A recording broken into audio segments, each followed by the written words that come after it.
आप सभी चेतनशील व्यक्तियों का अर्जुन प्रसाद सिंह यूट्यूब चैनल पर स्वागत है।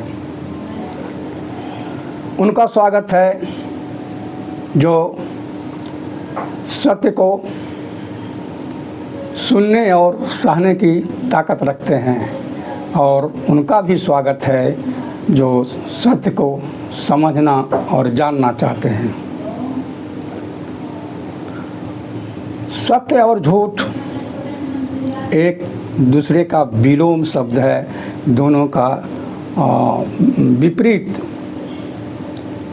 और इन दोनों में कुछ खास अंतर है, इसकी जानकारी भी जरूरी है। अंतर क्या है कि सत्य जो है, जितने भी सत्य हैं सब एक दूसरे के साथ अन्योन्याश्रय संबंध है, और झूठ जो है सब अलग अलग हैं। एक झूठ का दूसरे झूठ से कोई वास्ता नहीं, कोई नाता नहीं। इस तरह से सत्य को समझने और जानने में बहुत कठिनाई होती है, और सत्य को यदि हम समझना चाहेंगे तो उसके लिए परिभाषा की समझ जरूरी है। आज हम परिभाषा को परिभाषित कैसे कर रहे हैं, यह देखिए। तो कहते हैं किसी वस्तु, शब्द या अवधारणा का संक्षिप्त और तार्किक वर्णन को परिभाषा कह रहे हैं। तो वर्णन कर दिए तो व्याख्या हो गया, और व्याख्या परिभाषा हो नहीं सकती है। तो मैं इसे परिभाषित करने का एक दूसरे तरह से इसको परिभाषित मैंने किया है, जिसको समझिए ज्ञान की गहराई से संबंध रखने वाला, या फिर गार्गी, संभोग या नचिकेता जैसे प्रश्न पैदा करने वाले सिद्धांत को परिभाषा कहते हैं। और परिभाषा है क्या? तो उपर्युक्त विषय की विशेषता का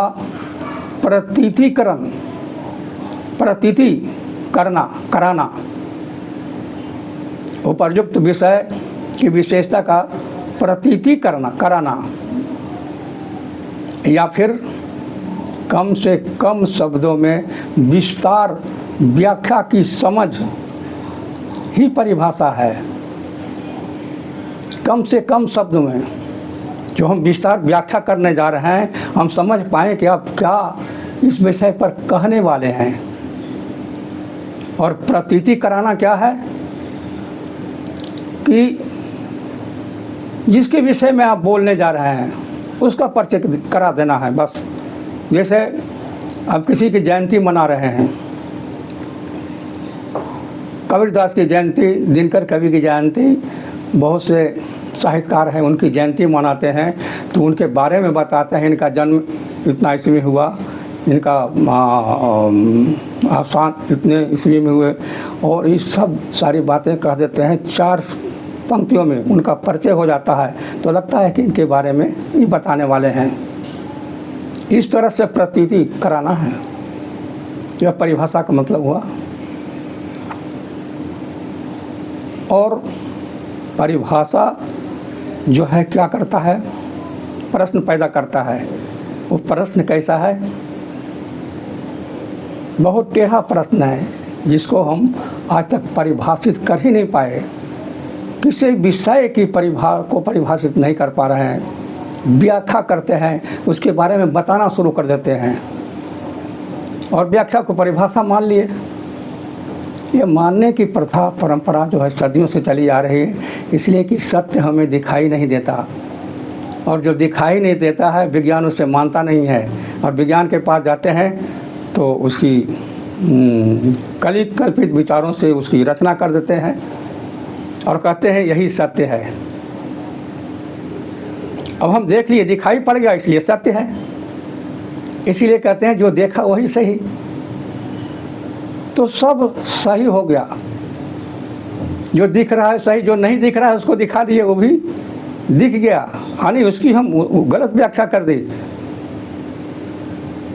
वो झूठ हो गया और उसको सत्य मान लिए। तो जितने भी झूठ हैं सब सत्य मान ही लिए हैं, तो सत्य की क्या आवश्यकता है। इसलिए सत्य को हम समझना और जानना नहीं चाहते हैं, और सत्य को तभी समझा और जाना जा सकता है जब उसकी किसी विषय की, किसी वस्तु की सही उसको परिभाषित किया जाए। ऐसे ही एक शब्द है कट्टर। कट्टर भी सत्य की श्रेणी में आता है। देखिए, इसको यदि हम परिभाषित करते हैं तो सामने आ जाएगा। अब ये समझिए कट्टर कहते किसे हैं, ये नहीं समझ पा रहे हैं, तो हम मान लेते हैं कि अगला आदमी कट्टर है, सर तन से जुदा कर रहा है, कट्टर है। कट्टर होना अच्छा है खराब? तो कुछ लोग कह देते हैं कि कट्टर होना तो ठीक नहीं है। अरे ठीक कैसे नहीं है, जो सर तन से जुदा कर दिया वो कट्टर कह रहा है तो ठीक है, गलत है। लेकिन एक आदमी कह रहा है कि मैं कट्टर ईमानदार हूँ, तो क्या ईमानदार होना अच्छा नहीं है? तो ये सिद्ध नहीं होता है कि अच्छा है या खराब है कट्टर होना। इसलिए इसे परिभाषित करना बहुत ज़रूरी होता है। और कट्टर की परिभाषा ऐसे बनती है, कट्टर कोई व्यक्ति नहीं होता, कोई समाज नहीं होता। कट्टर तो एक विश्वास है। तो वह विश्वास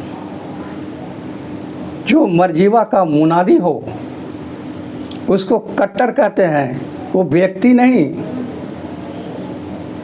कैसा विश्वास? मर्जीवा माने कोई हिला ना सके। मुनादी मतलब डंके की चोट पर कहना। डंके की चोट पर हम कह रहे हैं कि हमारे विश्वास को कोई हिला नहीं सकता है, तो ये कट्टर होने का प्रमाण मिलता है। और कट्टर कहते किसे हैं इसको समझिए। तो जो चेतनशील व्यक्ति है वो कट्टर है। चेतनशील, चेतन का अर्थ क्या हुआ? जिसके पास चेतना हो, ज्ञान युक्त, प्राण युक्त। अब ज्ञान तो हर जीवित प्राणी के पास ज्ञान है। बिना ज्ञान के चल नहीं सकता है, खा नहीं सकता है, बिना ज्ञान के कुछ नहीं हो सकता है। तो जितने भी जीवित प्राणी हैं सभी के पास ज्ञान है। पशु पक्षियों को भी ज्ञान है, हमारे पास भी ज्ञान है, लेकिन हम ज्ञान युक्त नहीं हैं। ज्ञान युक्त वही हो सकता है जिसकी कोई तलाश नहीं है, तलाश की पूर्णता हो गई, हर चीज़ उसके पास, हर शक्तियाँ, सारी चीज़ें उसके पास मौजूद है, तो वो कट्टर हो जाएगा। उसके विश्वास को कोई हिला नहीं सकता है। तो कट्टर वही है जो चेतनशील है, प्राण युक्त है। प्राण हमारे भीतर है लेकिन प्राण युक्त नहीं है, होश नहीं है। और बेहोशी के हालत में उसको कट्टर कैसे कह सकते हैं? बेहोश करके आदमी डॉक्टर ऑपरेशन करते हैं, बेहोश हो गया, वो कट्टर कैसे हो सकता है? वो कुछ नहीं, प्राण है उसके भीतर लेकिन बेहोश है, तो कट्टर नहीं हो सकता। इसी तरह से हमारे भीतर प्राण है लेकिन होश नहीं है, ज्ञान नहीं है, जीवन नहीं है, स्मृति नहीं है, यानी चेतना का अभाव है। चेतना का अभाव में कट्टर हो ही नहीं सकता। तो ऐसे लोग कट्टर होते हैं। और उसकी कट्टरता की परिभाषा अलग है। कट्टरता क्या है? कट्टरता किसे कहते हैं? तो कट्टरता को भी समझा जाए। विश्वास से विचलित न होने की गंभीरता को कट्टरता कहते हैं। विश्वास से विचलित जो होने के लिए इसलिए गंभीर है कि विश्वास से विचलित नहीं हो सकते हैं, वो उसकी कट्टरता है। और कट्टरता है क्या?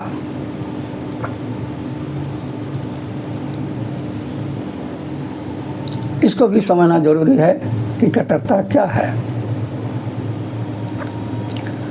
तो कट्टरता है अटूट विश्वास के प्रति श्रद्धा और समर्पण ही कट्टरता है। जहाँ विश्वास अटूट है और उसके प्रति श्रद्धा और समर्पण है तो ये कट्टरता है। और इसके अभाव में कट्टरता को हम दूसरे रूप में ले रहे हैं, एक दूसरे से झगड़ने के लिए तैयार हैं। हम आपको कट्टर कर रहे हैं, आप हमको कट्टर कर रहे हैं, ये क्या है? अरे कट्टरता को समझिए तो समझ में आ जाएगी बात। आज मैं इसी को उस पर चर्चा करने के लिए आया हूँ। आपको बात समझ में आ गई होगी कि कट्टरता क्या है, कट्टर क्या है, कट्टर कौन है।